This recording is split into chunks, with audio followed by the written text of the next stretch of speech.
ನೈನಾ, ಓ ನೈನಾ, ಹೊರಗೆ ಬಾರ, ಹೊರಗೆ ಬಾರ.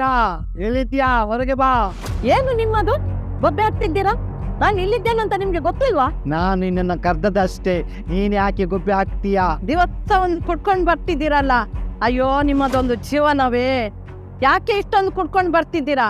ಆ ಮನೆಯಲ್ಲಿ ಒಂದು ಸಮಾಧಾನ ಇಲ್ಲ, ನೆಮ್ಮದಿ ಇಲ್ಲ. ಅಕ್ಕಪಕ್ಕದವರೆಲ್ಲ ನೋಡಿ ನಗಾಡ್ತಾ ಇದ್ದಾರೆ. ಅಯ್ಯೋ, ಇಂಥ ಒಂದು ಗಂಡನನ್ನು ನಾನು ಕಟ್ಕೊಂಡು ಸಿಕ್ಕಿ ಬಿದ್ದೇನಲ್ಲ. ನನ್ನ ಹಣದಲ್ಲಿ ನಾನು ಕುಡಿದು ಬರುತ್ತೇನೆ, ನಿನ್ಗೇನು? ಇವರನ್ನು ನೋಡಿದ್ದೆ ದಿವಸ ಕುಡ್ಕೊಂಡು ಬರ್ತಾ ಇದ್ದಾರೆ. ಎಂತ ಮಾಡಬೇಕಂತ ನನಗೆ ಗೊತ್ತಾಗ್ತಿಲ್ಲ. ಮನೆಯಲ್ಲಿ ಒಂದು ಸಮಾಧಾನ ಇಲ್ಲ. ಏನು ಮಾಡಬೇಕು, ಯಾರ ಹತ್ರ ಹೋಗಿ ಸಹಾಯ ಕೇಳಬೇಕಂತ ನನಗೆ ಗೊತ್ತಾಗ್ತಿಲ್ಲ. ದೇವ್ರೆ, ಏನು ಮಾಡಬೇಕಂತ ಗೊತ್ತಾಗ್ತಿಲ್ಲಲ್ಲ ದೇವ್ರೆ. ಯಾರ ಬಳಿ ಹೋಗಲಿ, ಯಾರ ಹತ್ರ ಒಂದು ಸಹಾಯ ಕೇಳಬೇಕಂತ ನನಗೆ ಒಂದು ಗೊತ್ತಾಗ್ತಿಲ್ಲಲ್ಲ ದೇವ್ರೆ. ನನ್ನ ಜೀವನವೇ ಹೀಗೆ ಆಗಿ ಹೋಯ್ತು ದೇವ್ರೆ. ಏನು ಮಾಡಲಿಯಪ್ಪ, ಯಾರ ಬಳಿಗೆ ಹೋಗಲಿ? ನನಗೆ ಯಾರ ಒಂದು ಸಹಾಯ ಇಲ್ಲದೆ ಆಯ್ತಲ್ಲಪ್ಪ ದೇವ್ರೆ. ಏನು ಮಾಡಲಿಯಪ್ಪ? ನಯನ, ನಯನ, ನಯನ, ಓ, ಬನ್ನಿ ಬನ್ನಿ, ಕೂತ್ಕೊಳ್ರಿ. ಏನು ನಯನ, ನಾನು ಮೂರು ಸಲ ಕರೆದೆ, ಯಾವ ಲೋಕದಲ್ಲಿ ಇದ್ದೆ? ನೀವು ಕರೆಯುವಾಗ ನನಗೆ ಗೊತ್ತಾಗಲಿಲ್ಲ. ನಾನು ಯಾವುದೋ ಒಂದು ಟೆನ್ಷನಲ್ಲಿದ್ದೆ. ಓ ಹೌದಾ, ಯಾವ ಟೆನ್ಷನ್ನಲ್ಲಿದ್ದೆ? ಅದೇ ನಮ್ಮದು ಇದ್ದದ್ದೇ. ಏನಂದರೆ ನನ್ನ ಗಂಡ ದಿವಸ ಕುಡ್ಕೊಂಡು ಬರೋದು, ಮನೆಯಲ್ಲಿ ದಿವಸ ಕುಡ್ಕೊಂಡು ಬಂದು ಜಗಳ ಆಡೋದು, ಮನೆಯಲ್ಲಿ ಅದು ಸಮಾಧಾನ ಇಲ್ಲ. ಯಾವಾಗ ನೋಡಿದ್ರು ಕಿರಿಕಿರಿ. ಆಮೇಲೆ ಏನು ಮಾಡಬೇಕಂತ ನನಗೊಂದು ಗೊತ್ತಾಗ್ತಿಲ್ಲ. ಅಕ್ಕಪಕ್ಕದ ಮನೆಯವರೆಲ್ಲ ನಮ್ಮನ್ನು ನೋಡಿ ನಗಾಡ್ತಾರೆ. ಮನೆಯಿಂದ ಕಾಲು ಹೊರಗಡೆ ಇಡಲಿಕ್ಕೂ ಒಂಥರ ನಾಚಿಕೆ ಅನ್ನಿಸ್ತದೆ. ಆದ್ದರಿಂದ ತುಂಬ ಕುಟ್ಕೊಂಡು ಬಂದು ಜಗಳ ಆಡ್ತಾರೆ, ಪೆಟ್ಟು ಕೊಡ್ತಾರೆ. ಏನು ಮಾಡಬೇಕಂತ ನನಗೆ ಯಾರ ಸಹಾಯವೂ ಇಲ್ಲದೆ ಈಗ ಏನು ಮಾಡಬೇಕಂತ ನಾನು ತುಂಬ ಒಂದು ಒದ್ದಾಡ್ತಾ ಇದ್ದೇನೆ. ಬರೀ ನಮ್ಮ ಮನೆಯಲ್ಲಿ ಕಣ್ಣೀರು ಬಿಟ್ಟರೆ ಬೇರೆ ಏನಿಲ್ಲ. ಎಷ್ಟು ಹೇಳಿದ್ರು ಕುಡಿಯೋದನ್ನು ಬಿಡ್ತಾ ಇಲ್ಲ. ಅದೇ ನೋಡೋದು ನಾನು. ನೀನು ಈಗ ಎಲ್ಲ ಬರೋದಿಲ್ಲ ನಮ್ಮ ಒಟ್ಟಿಗೆ ಎಲ್ಲ. ನಾವು ಒಟ್ಟಿಗೆ ಫ್ರೆಂಡ್ಶಿಪ್ ಎಲ್ಲ ಆಗಿದ್ದೇವಿದ್ದೆ. ಒಳಗೆ ಇದ್ದೆ, ಎಂತ ಮಾಡೋದು ಒಳಗಿದ್ದು ನೀನು? ಅದೇ ನೋಡಲು ಅದಕ್ಕೆ ನಾವು ಈಗ ನಿನ್ನನ್ನು ಭೇಟಿಯಾಗಲಿಕ್ಕೆ ಬಂದದ್ದು ನಾವು ಇಬ್ಬರು ಅದಕ್ಕೆ ಬಂದದ್ದು, ಏನಂತ ವಿಷಯ ಕೇಳುವಂತ. ನೀನು ಪುನಃ ಮಾತಾಡಬೇಕು, ನೀನು ಪುನಃ ಜೋರಾಗಬೇಕು. ಅವರು ಗಂಡಸರು ಆಗೇವೆ, ನೀವು ಜೋರಬೇಕು, ನಾವು ಹೆಂಗಸರು ಜೋರಾಗಬೇಕು. ನೀವು ಬೈಬೇಕು, ನೀನು ಬಿಟ್ಟು ಇದು ಮಾಡಿ ನಾವು ಹೋಗ್ತೇನೆ ಅಂತ ಇದು ಮಾಡಬೇಕು, ಬೆದರಿಕೆ ಹಾಕಬೇಕು, ಎಲ್ಲ ಮಾಡಬೇಕು. ಬಿಟ್ಟು ಕೊಡಬಾರ್ದು ಯಾರು. ನೀವು ಅವರಿಗೆ ಬಿಟ್ಟುಕೊಡುವ, ಕುಡುಕರಿಗೆ ಬಿಟ್ಟುಕೊಳ್ಳಬಾರ್ದು. ಹೌದು, ಈಗ ನನಗೆ ಎಂತ ಮಾಡಬೇಕಂತಲೇ ನನಗೊಂದು ಗೊತ್ತಾಗ್ತಿಲ್ಲ. ನೀನು ಹೋಗಿ ಮಂತ್ರವಾದಿ ಹತ್ರ ಕೇಳಿ ನೋಡ್ಬೋದಲ್ಲ, ಅಲ್ಲಿ ನಮಗೆ ಇದು ಉತ್ತರ ಕೊಡ್ತಾರಲ್ಲ ಅವರು. ಹೌದು, ನೀವು ಹೇಳೋದು ಸರಿ. ಎಲ್ಲ ಮಂತ್ರವಾದಿಯ ಬಳಿಗೆ ಹೋಗಿ ಎಲ್ಲ ಮಾಡೋದೆಲ್ಲ ಮಾಡಿ ಆಯಿತು, ಯಾವುದರಲ್ಲಿ ಅವರು ಸರಿಯಾಗಲಿಲ್ಲ.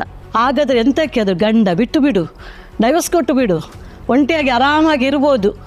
ಯಾವ ಕರಕರಿಲ್ಲ, ಕುಡಿಯುವುದಿಲ್ಲ, ಜಗಳ ಇಲ್ಲ, ಪೆಟ್ಟಿಲ್ಲ, ಎಷ್ಟು ಹೇಗೆ ಬೇಕಾದ್ರೆ ಜೀವಿಸ್ಬೋದು ನಾವು. ನಾನದು ಎಷ್ಟವರೆಗೆ ಬಿಟ್ಟು ಹೋಗ್ತಿದ್ದೆ, ನೀನು ಇಷ್ಟವರೆಗೆ ಇದ್ದೀಯಲ್ಲ ಸುಮ್ಮನೆ. ನಿನ್ನಾಗಿ ನಾನು ಮಾಡ್ತಿಲ್ಲ, ಯಾವಾಗಲೂ ಬಿಟ್ಟು ಹೋಗ್ತಿದ್ದೆ. ಹಾಗೆ ಎಲ್ಲ ಇದ್ದಿದ್ರೆ ನೀನಾಗಿ ಅಷ್ಟು ವರ್ಷ ಕೂತ್ಕೊಂಡು ವೇಸ್ಟ್. ನೀನು ಇದು ಮಾಡು, ಬಿಟ್ಟು ಬಿಡು. ನಾನು ಹೇಳೋದು ಕೇಳು ಒಮ್ಮೆ. ಹೌದು, ನೀನು ಹೇಳೋದು ಸಹ ನನಗೊಂದು ಸರಿ ಅಂತ ಕಾಣಿಸ್ತದೆ. ಅವರು ಇನ್ನೂ ಇದೇ ರೀತಿ ಕುಟ್ಕೊಂಡು ಬಂದರೆ ನಾನು ಡೈವರ್ಸ್ ಕೊಡೋದು ಒಂದೇ ನನಗೆ ಇರುವುದು ದಾರಿ.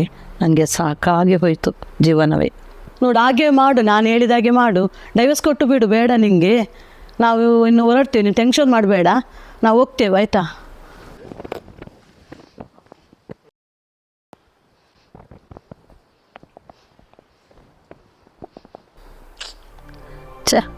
ಇವರು ಈಗ ನೋಡಿದರೆ ಹೀಗೆ ಹೇಳಿ ಹೋದರು. ನನಗೆ ಫುಲ್ಲು ಈಗ ಟೆನ್ಷನ್ ಆಗ್ತಾ ಉಂಟು, ಎಂತ ಮಾಡಬೇಕಂತ. ಓ, ನನ್ನದು ಇನ್ನೊಂದು ಫ್ರೆಂಡ್ ಇದ್ದಾಳಲ್ಲ, ಪ್ರಫುಲ್ ಅಂತ. ಸರಿ, ಈಗ ಅವಳಿಗೊಂದು ನಾನು ಫೋನ್ ಮಾಡಿ ನೋಡ್ತೇನೆ.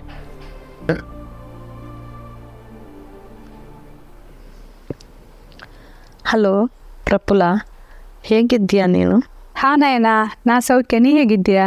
ಏನು ಸಮಾಚಾರ? ನನ್ನ 2 ಫ್ರೆಂಡ್ಗಳು ಬಂದಿದ್ದರು ಇವತ್ತು, ಪಿಲ್ಸಿ ಮತ್ತು ಸಂಗೀತ ಅಂತ.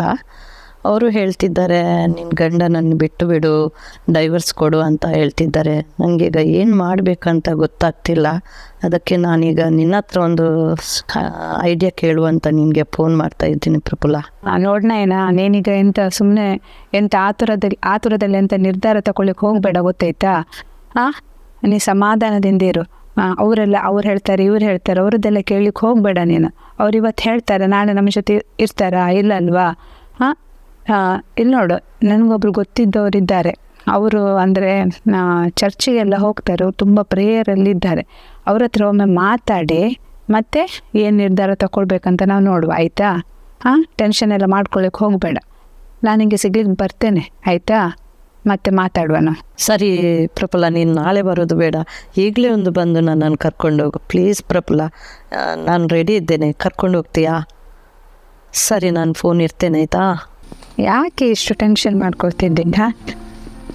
ಎಲ್ಲದಕ್ಕೊಂದು ಪರಿಹಾರ ಅನ್ನೋದಿದೆ, ಗೊತ್ತಾಯ್ತಾ? ನಾ ಹೇಳ್ದೆಲ್ಲ, ಅವ್ರ ಹತ್ರ ಮಾತಾಡ್ದು ನಾವು. ಅವರೆಂತಾದ್ರೂ ಒಂದು ನಿಮಗೆ ಹೇಳ್ಬೋದು, ಗೊತ್ತಾಯ್ತಾ? ಪರಿಹಾರ ಕೊಡ್ಬೋದು. ಸಾರಿ, ನೀವು ಸುಮ್ಮನೆ ಅವ್ರದ್ದು ಮಾತೆಲ್ಲ ಕೇಳ್ಕೊಂಡು ಎಂತಕ್ಕೆ ಹಾಗೆ ಮಾಡೋದು? ಬನ್ನಿ ಕೂತ್ಕೊಳ್ಳಿ ಪ್ಲೀಸ್. ಮತ್ತೆ ಪ್ರಫುಲ್ಲ, ಏನು ವಿಶೇಷ? ತುಂಬ ಸಮಯ ಆಯಿತು ನಿಮ್ಮನ್ನು ನೋಡಿದೆ. ಮತ್ತೆ ಹೇಗಿದ್ದೀರಾ? ನಾನು ತುಂಬ ಚೆನ್ನಾಗಿದ್ದೇನೆ, ಎಲ್ಲ ಆರಾಮವಾಗಿದೆ.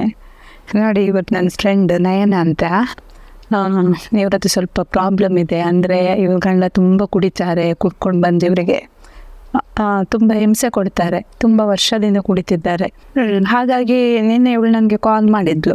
ನಾ ಎಣಿಸಿದೆ ನಾಳೆ ಬರುವ ಅಂತ ಎಣಿಸಿದೆ. ಆದರೆ ಅಷ್ಟು ಅವ್ರು ತಡ್ಕೊಳ್ಳೋ ಶಕ್ತಿ ಸಹ ಇಲ್ಲ. ಅದಕ್ಕೆ ಅವಳು ಹೇಳಿದ್ಲು, ಇಲ್ಲ ನಾನು ಇವತ್ತೇ ಹೋಗುವ ಬಾ ಅಂತ ಇವ್ರು ಕರ್ಕೊಂಡು ಬಂದರು.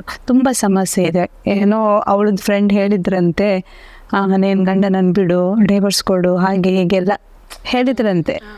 ಅದಕ್ಕೆ ಏನು ಮಾಡೋದು, ಹಾಗೆ ಮಾಡುವನ ಅಂತ ಅವ್ರು ನನಗೆ ಕಾಲ್ ಮಾಡಿದ್ಲು. ಅದಕ್ಕೆ ನಾನು ಹೇಳಿದೆ, ನಮ್ಮೊಬ್ರು ಪರಿಚಯದವರೊಬ್ರು ಇದ್ದಾರೆ, ಅಲ್ಲಿ ಹೋಗುವ, ಅವ್ರ ಹತ್ರ ವಿಚಾರಿಸುವ, ಮತ್ತೆ ನೋಡುವ ಏನು ಡಿಸಿಷನ್ ತಗೊಳ್ಬೇಕಾದ್ರೆ ಮತ್ತೆ ನೋಡುವ ಅಂತ ಈಗ ಕರ್ಕೊಂಡು ಬಂದಿದ್ದೇನೆ. ನೀವು ಎಂತ ಹೇಳ್ತೀರಿ ಅಂತ. ನಯನ ಅವರೇ, ಏನು ಸಮಸ್ಯೆ, ಏನಾಯಿತು ಹೇಳಿ? ಅದೇ ನನ್ನ ಗಂಡ ದಿವಸ ಕುಡ್ಕೊಂಡು ಬರೋದು, ಮನೆಯಲ್ಲಿ ಜಗಳ ಆಡೋದು, ಪೆಟ್ಟು ಕೊಡೋದು, ಮನೆಯಲ್ಲಿ ತುಂಬ ಕಿರಿಕಿರಿ. ಏನು ಮಾಡಬೇಕಂತ ನನಗೊಂದು ಗೊತ್ತಾಗ್ತಾ ಇಲ್ಲ. ಅನೇಕ ಕಡೆ ಮಂತ್ರವಾದಿಗಳ ಕಡೆಗೂ ಹೋದೆವು, ಎಲ್ಲಿಯೂ ನಮಗೆ ಪರಿಹಾರ ಸಿಗಲಿಲ್ಲ. ನನ್ನ 2 ಫ್ರೆಂಡ್ಗಳು ಹೇಳಿದರು, ನೀನು ಡೈವರ್ಸ್ ಕೊಟ್ಟು ಬಿಡು ಅಂತ ಹೇಳ್ತಿದ್ದಾರೆ. ಅದೇ ಈಗ ನನಗೆ ಏನು ಮಾಡಬೇಕು ಅಂತ ನನಗೊಂದು ಗೊತ್ತಾಗದೆ ಟೆನ್ಷನಲ್ಲಿ ಒದ್ದಾಡ್ತಾ ಇದ್ದೇನೆ. ನೋಡಿ ನಯನ ಅವರೇ, ನೀವು ಏನು ಟೆನ್ಷನ್ ಮಾಡಬೇಡಿ. ನಿಮ್ಗೆ ಬಿಡುಗಡೆ ಕೊಡಲಿಕ್ಕೆ, ಸಮಾಧಾನ ಕೊಡಲಿಕ್ಕೆ ಒಬ್ರು ಇದ್ದಾರೆ. ಹೌದಾ? ಯಾರು? ನನಗೆ ಚೂರು ಹೇಳ್ತೀರಾ? ನೋಡಿ ನಯನ ಅವರೇ, ನಿಮಗೆ ಬಿಡುಗಡೆ ಕೊಡಲಿಕ್ಕೆ, ಸಮಾಧಾನ ಕೊಡಲಿಕ್ಕೆ ಒಬ್ಬರು ದೇವರಿದ್ದಾರೆ. ಆತನ ಯೇಸು ಸ್ವಾಮಿ ಆಗಿದ್ದಾನೆ. ಯಾಕಂದರೆ ನನ್ನ ಜೀವಿತದಲ್ಲಿ ಕೂಡ ಅದೇ ರೀತಿ ಇತ್ತು. ಯಾಕಂದರೆ ನನ್ನ ಹಸ್ಬೆಂಡ್ ತುಂಬ ಕುಡಿತಾ ಇದ್ದರು, ಮನೆಯಲ್ಲಿ ಸಮಾಧಾನ ಇಲ್ಲ ಯಾವಾಗಲೂ. ನನಗೆ ಕೂಡ ತುಂಬ ಟೆನ್ಷನ್, ನಾನು ತುಂಬ ಡಿಪ್ರೆಷನ್ಗೆ ಒಳಗಾಗಿದ್ದೆ. ಆಗ ಕೂಡ ನಾನು ಎಣಿಸ್ತಿದ್ದೆ ನನ್ನ ಜೀವಿತದಲ್ಲಿ ನಾನು ಏನು ಮಾಡೋದಂತ. ಯಾಕೆಂದರೆ ನಾನು ಕೂಡ ಅದೇ ಪರಿಸ್ಥಿತಿ ಇರುವಾಗ ನನಗೆ ಬೇರೆಯವರ ಮೂಲಕ ದೇವರ ವಾಕ್ಯ ನನಗೆ ಸಿಕ್ಕಿತು, ನನಗೆ ಸ್ವಾರ್ಥ ಸಿಕ್ಕಿತು. ಅದನ್ನು ನಾನು ಕೇಳಿಕೊಂಡು ಅದರ ನಂತರ ನಾನು ಯೇಸು ಕ್ರಿಸ್ತನನ್ನು, ನಿಜವಾದ ದೇವರದ ಯೇಸನ್ನು ಕಂಡುಕೊಂಡಿದೆ. ಅದರ ನಂತರ ನನ್ನ ಜೀವಿತದಲ್ಲಿ ಕೂಡ ನನ್ನ ಕುಟುಂಬದಲ್ಲಿ ಸಮಾಧಾನ ಉಂಟಾಯಿತು. ಅದೇ ರೀತಿ ನನ್ನ ಗಂಡ ಕೂಡ ಈಗ ಯಾವುದೇ ಒಂದು ಕುಡಿತದ ಚಟದಿಂದ ದೇವರು ಅವರಿಗೊಂದು ಬಿಡುಗಡೆ ಕೊಟ್ಟಿದ್ದಾರೆ. ಹಾಗೆ ನಮ್ಮ ಕುಟುಂಬದಲ್ಲಿ ಈಗ ತುಂಬವೇ ಸಮಾಧಾನ ಉಂಟು. ಸೊ ಅದೇ ದೇವರು ನಿಮ್ಮ ಜೀವಿತದಲ್ಲಿ, ನಿಮ್ಮ ಕುಟುಂಬದಲ್ಲಿ ಕೂಡ ಒಂದು ಬಿಡುಗಡೆಯನ್ನು ಕೊಡುವವರಾಗಿದ್ದಾರೆ. ಆದ್ದರಿಂದ ನೀವು ಏನು ಟೆನ್ಷನ್ ಮಾಡೋದು ಬೇಡ. ಮತ್ತು ಅಲ್ಲಿ DJ ಬೇತಲ್ ಚರ್ಚ್ ಶಂಕರ್ಪುರ, ಅಲ್ಲಿ ನೆಕ್ಸ್ಟ್ ಸಂಡೇ ಆರಾಧನೆ ಉಂಟು.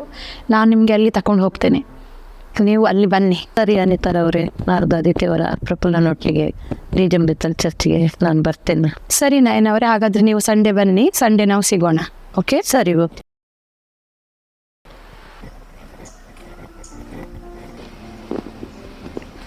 ಅಲ್ಲಿ ನಯನ ಬರ್ತಾ ಇದ್ದಾರೆ ನೋಡಿ, ತುಂಬ ಖುಷಿಯಲ್ಲಿದ್ದಾರೆ. ನಯನ ಹೇಗಿದೆ? ನಾನು ಸ್ವಲ್ಪ ತುಂಬ ಖುಷಿಯಲ್ಲಿದ್ದಿ ನಯನ. ಏನು? ಹೌದು, ನಾವೀಗ ತುಂಬ ಖುಷಿಯಲ್ಲಿದ್ದೇವೆ. ಈಗ ಡೈವರ್ಸ್ ಕೊಟ್ಟಿದ್ದೀರಾ ನಾನು ಹೇಳಿದಾಗೆ? ಇಲ್ಲ ಡೈವರ್ಸ್ ಕೊಡಲಿಲ್ಲ. ಫ್ರೆಂಡ್ ಪ್ರಫುಲ್ಲನ ಮೂಲಕ ನನಗೆ ದೇವರ ವಾಕ್ಯ ಸಿಕ್ಕಿತು. ಆಗಿದ್ದರಿಂದ ಈಗ ನಮ್ಮ ಮನೆಯಲ್ಲಿ ತುಂಬ ನಾವು ಖುಷಿಯಲ್ಲಿದ್ದೇವೆ. ಅಲ್ಲಿ ಅವರು ದೇವರ ವಾಕ್ಯ ಎಲ್ಲ ಕೊಟ್ಟರು ನನಗೆ. ಆಮೇಲೆ ಅವರ ಮನೆಯಲ್ಲಿ ಸಹ ಸಮಾಧಾನ ಎಲ್ಲ ಇರಲಿಲ್ಲಂತೆ. ಅವರ ಮನೆಯಲ್ಲಿ ಸಹ ತುಂಬ ಸಂತೋಷ ಇದೆ, ಸಮಾಧಾನ ಇದೆ ಅಂತ ಅವರೆಲ್ಲ ಹೇಳಿದರು ನಮಗೆ. ಆಮೇಲೆ ಆ ವಾಕ್ಯ ನನಗೆ ದೇವರು ಮುಟ್ಟಿದ್ರು. ಆದ್ದರಿಂದ ನಮ್ಮ ಮನೆಯಲ್ಲಿ ಸಹ ಈಗ ಸ್ವಲ್ಪ ಸಮಾಧಾನ, ನೆಮ್ಮದಿ ಎಲ್ಲ ಉಂಟು. ಮತ್ತು ಇವರು ಸಹ ಸ್ವಲ್ಪ ಕುಡಿಯುವುದನ್ನು ಬಿಡ್ತಾ ಇದ್ದಾರೆ. ಅದರಿಂದ ನಾವು ಚರ್ಚಿಗೆ ಹೋಗ್ತೀವಿ. ದೇವರು ಪರಿಪೂರ್ಣವಾದ ನನ್ನ ಗಂಡನಿಗೆ ಕುಡಿಯೋದ್ರಿಂದ ಬಿಡುಗಡೆ ಕೊಡ್ತಾರೆ ಅನ್ನುವ ನಂಬಿಕೆ ನನಗಿದೆ. ಹೌದಾ? ಆ ದೇವರು ಅಷ್ಟು ನಿನ್ನ ಜೊತೆ ಅದ್ಭುತ ಮಾಡಿದ್ದಾರೆ. ಆ ದೇವರನ್ನು ಕಂಡ್ಕೊಳ್ಬೇಕಂತ ನನಗೆ ಪುನಃ ಆಸೆ ಉಂಟು. ನಾನು ಪುನಃ ಭಾನುವಾರ ನಿಮ್ಮೊಟ್ಟಿಗೆ ಬರಬೇಕಂತ ನಮಗೆ ಪುನಃ ಒಂಥರ ಆಸೆ ಆಗ್ತದೆ. ಈಗ ಹೇಳಿದಾಗ ನಿನ್ನ ಜೀವಿತದಲ್ಲಿ ನೀನು ತುಂಬ ಇದು ಸಂತೋಷವಾಗಿದೆ. ಲಾಸ್ಟ್ ಟೈಮಿಗೆ ನಾವು ಬಂದಾಗ ತುಂಬ ದುಃಖದಲ್ಲಿದ್ದಿ. ಈಗ ನೋಡುವಾಗ ಗೊತ್ತಾಗ್ತದೆ ದೇವರು ಅಷ್ಟು ಅದ್ಭುತ ಮಾಡ್ತಾರಂತ. ನನ್ನ ಜೀವಿತದಲ್ಲಿ ಪುನಃ ನನಗೆ ಪುನಃ ಕೆಲವು ಕುಟುಂಬದಲ್ಲಿ ಸಮಸ್ಯೆ ಉಂಟು. ಅದು ಸಮಸ್ಯೆ ಪುನಃ ಬಿಡುಗಡೆ ಆಗಬೇಕು. ಅದಕ್ಕಾಗಿ ನಾನು ಪುನಃ ಬರ್ತೇನೆ. ನಾವು ಫ್ರೆಂಡಾಗಿ ಜೊತೆಯಾಗಿ ನಾವು ಹೋಗುವ, ಒಳ್ಳೆ ರೀತಿ ಇರುವ ನಾವು ಯಾವುದು ಇದಿರುವುದಿಲ್ಲ. ಆವಾಗ ಒಳ್ಳೆ ರೀತಿ ಇರಲಿಕ್ಕೆ ಆಗ್ತದೆ, ಸಂತೋಷದಲ್ಲಿ ಇರಲಿಕ್ಕೆ ಆಗ್ತದೆ. ಸರಿ, ಹಾಗಾದರೆ ನಾಡ್ದು ಆದಿತ್ಯವಾರ ನಾವು ಆರಾಧನೆಗೆ ಹೋಗ್ತಿದ್ದೇವೆ. ನೀವಿಬ್ಬರು ಸಹ ನಾಡ್ದು ಆದಿತ್ಯವರ ಆರಾಧನೆಗೆ ಬನ್ನಿ. ನಮ್ಮ ಜೀವಿತದಲ್ಲಿ ಹೇಗೆ, ನಮ್ಮ ಕುಟುಂಬದಲ್ಲಿ ಹೇಗೆ ದೇವರು ಅದ್ಭುತ ಮಾಡಿದ್ದಾರೆ, ಅದೇ ರೀತಿಯಲ್ಲಿ ನಿಮ್ಮಿಬ್ಬರ ಜೀವಿತದಲ್ಲಿ ಸಹ ದೇವರು ಅದ್ಭುತ ಮಾಡುತ್ತಾರೆ. ಸರಿ, ಹಾಗಾದರೆ ನಾವು ನಾಡ್ದು ಸಿಗುವ. ಆಯ್ತು, ಆದಿತ್ಯವಾರ ದಿವಸ ನಾವು ಒಟ್ಟಿಗೆ ಪ್ರೇಯರಿಗೆ ಬರುವ. ಆಯ್ತಾಯ್ತು, ಬನ್ನಿ.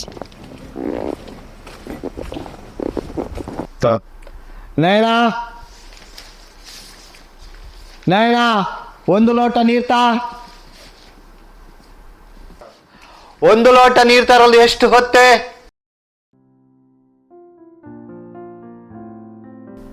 ಇಷ್ಟು ಹೊತ್ತ ನಿನಗೆ ನೀರು ತರಲಿಕ್ಕೆ?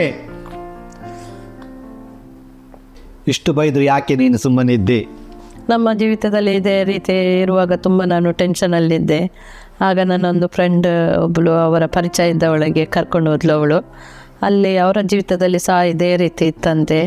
ಅವರೊಂದು ಕೆಲವೊಂದು ವಾಕ್ಯವನ್ನು ಕೊಟ್ಟರು ನನಗೆ ಅದು ತುಂಬ ದೇವರು ನನ್ನನ್ನು ಮುಟ್ಟಿದ ಅನುಭವ ನನಗೆ ಆಯಿತು. ಆದ್ದರಿಂದ ನಾನೀಗ ತುಂಬ ಖುಷಿಯಲ್ಲಿದ್ದೇನೆ, ಫ್ರೀ ಆಗಿದ್ದೇನೆ, ಯಾವುದು ಟೆನ್ಷನ್ ಇಲ್ಲ ಈಗ ನನಗೆ. ಆದ್ದರಿಂದ ನಾಡ್ದು ಆದಿತ್ಯವರ ಬೆತ್ತಲ್ ಚರ್ಚಿಗೆ ಅವರು ಕರೆದಿದ್ದಾರೆ. ಹಾಗೆ ನಾನು ಮತ್ತು ನೀವು ಹೋಗುವ. ಅಲ್ಲಿ ದೇವರು ತುಂಬ ಬಿಡುಗಡೆ ನಮ್ಮ ಜೀವಿತದಲ್ಲಿ ಸಹ ಕೊಡ್ತಾರೆ. ಹೌದಾ? ಹಾಗಾದರೆ ನಾವಿಬ್ಬರು ನಾಳಿದ್ದು ಒಟ್ಟಿಗೆ ಹೋಗುವ ಚರ್ಚಿಗೆ. ಅಸಾಧಾರಣವಾದ ಮಹಿಮೆ ಈ ಆಲಯವನ್ನು ಕವಿಯಲಿ. ಅಸಾಧಾರಣವಾದ ಮಹಿಮೆ ಈ ಆಲಯವನ್ನು ಕವಿಯಲಿ.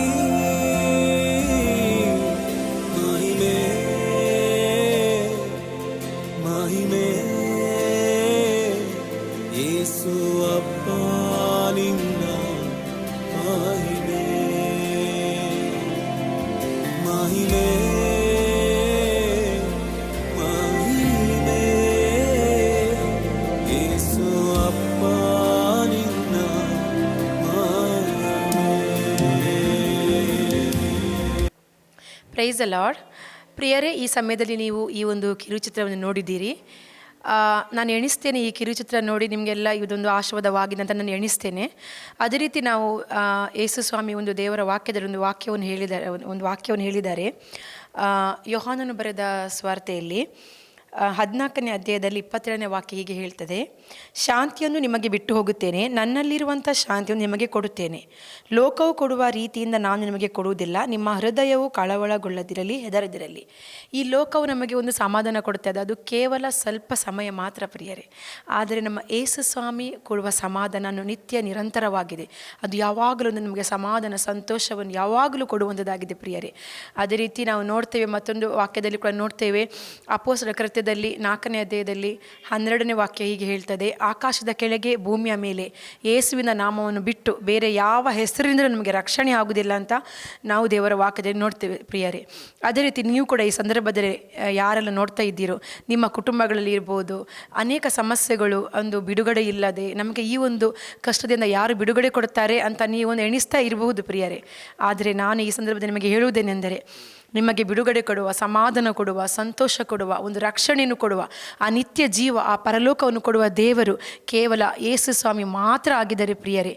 ಆದ್ದರಿಂದ ನೀವು ಯೇಸು ಕ್ರಿಸ್ತನ ಬಳಿಗೆ ನೀವು ಬರುವುದಾದರೆ ಪ್ರಿಯರೇ, ಖಂಡಿತವಾಗಿಯೂ ಆತ ನಿಮಗೆ ಬಿಡುಗಡೆ ಕೊಡುವ ದೇವರು, ನಿಮ್ಮನ್ನು ಪ್ರೀತಿಸುವ ದೇವರು, ನಿಮಗೆ ಪರಲೋಕ ರಾಜ್ಯವನ್ನು ಕೊಡುವ ದೇವರು, ನಿಮಗೆ ನಿತ್ಯ ಜೀವವನ್ನು, ಆ ರಕ್ಷಣೆಯನ್ನು ಕೊಡುವ ದೇವರು ಆತನೇ ಆಗಿದ್ದಾನೆ ಪ್ರಿಯರೇ.